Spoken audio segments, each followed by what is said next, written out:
1 கொரிந்தியர் அதிகாரம் 2. சிலுவையில் அறையப்பட்ட கிறிஸ்துவை பற்றிய நற்செய்தி.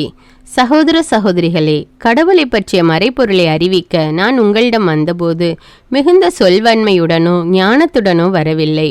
நான் உங்களிடையே இருந்தபோது மெஸ்ஸியாவாகி இயேசுவை தவிர, அதுவும் சிலுவையில் அறையப்பட்ட அவரை தவிர வேறு எதையும் அறிய வேண்டும் என்று நினைக்கவில்லை.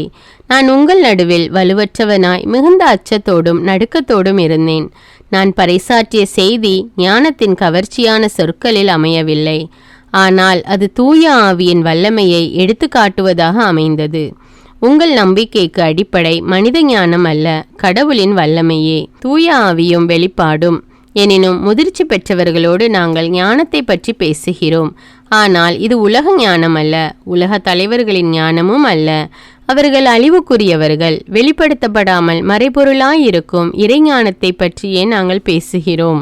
அது நாம் மேன்மை பெற வேண்டும் என்னும் நோக்குடன் உலகம் தோன்றும் முன்பே கடவுளின் திட்டத்தில் இருந்தது. இவ்வுலக தலைவர்கள் எவரும் அதை அறிந்து கொள்ளவில்லை. அறிந்திருந்தால் அவர்கள் மாட்சிக்குரிய ஆண்டவரை சிலுவையில் அறைந்திருக்க மாட்டார்கள். ஆனால் மறைநூலில் எழுதியுள்ளவாறு தம்மிடம் அன்பு கொள்ளுகிறவர்களுக்கென்று கடவுள் ஏற்பாடு செய்தவை கண்ணுக்கு புலப்படவில்லை, செவிக்கு எட்டவில்லை, மனித உள்ளமும் அதை அறியவில்லை. இதை கடவுள் தூய ஆவியாரின் வழியாக நமக்கு வெளிப்படுத்தினார். தூய ஆவியாரே அனைத்தையும் துருவி ஆய்கிறார். கடவுளின் ஆழ்ந்த எண்ணங்களையும் அறிகிறார். மனிதரின் உள்ளத்தில் இருப்பதை அவருள் இருக்கும் மனமே அன்றி வேறு எவரும் அறிய முடியாது அன்றோ? அவ்வாறே கடவுள் உள்ளத்தில் இருப்பதை அவர் தம் ஆவியே அன்றி வேறு எவரும் அறியார். ஆனால் நாம் இவ்வுலக மனப்பாங்கை பெற்றுக்கொள்ளவில்லை, மாறாக தூய ஆவியை கடவுளிடமிருந்து பெற்றுள்ளோம். இவ்வாறு கடவுள் நமக்கு அருளிய கொடைகளை கண்டுணர்ந்து கொள்கிறோம்.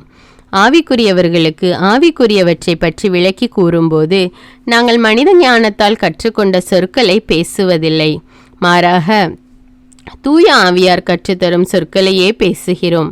மனித இயல்பை மட்டுமுடைய ஒருவர் கடவுளின் ஆவிக்குரியவற்றை ஏற்றுக்கொள்வதில்லை. அவை அவருக்கு மடமையாய் தோன்றும். அவற்றை அவரால் அறிந்து கொள்ளவும் முடியாது, ஏனெனில் அவற்றை தூய ஆவியின் துணை கொண்டே ஆய்ந்துணர முடியும். ஆவிக்குரியவரோ அனைத்தையும் ஆய்ந்துணர்வார். எவரும் அவரை ஆய்வுக்கு உட்படுத்த முடியாது. ஆண்டவருடைய மனத்தை அறிபவர் யார்?